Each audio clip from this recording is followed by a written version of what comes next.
Қазақ тілі тақырыбы кел санайық. На прошлом занятии мы с вами изучили счет от 1 до 5. 1, 2, 3, 4, 5. Сегодня продолжаем счет от 6 до 10. 6, 7, 8, 9, 10.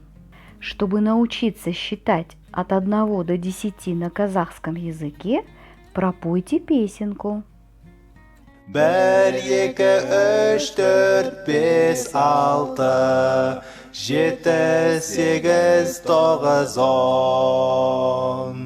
1, 2, 3, 4, 5, 6, 7, 8,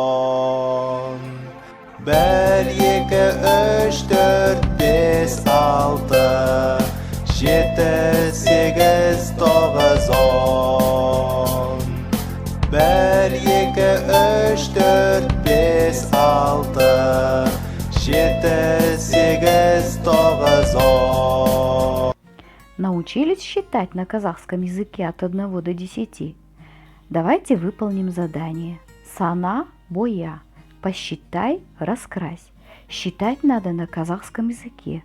Посчитайте мячики и раскрасьте столько же кружков, сколько мячиков.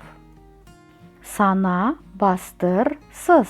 Посчитай, обведи, проведи линию. Не забывайте, что считать мячи нужно на казахском языке. Рахмет, балалар. Сау болыңдар.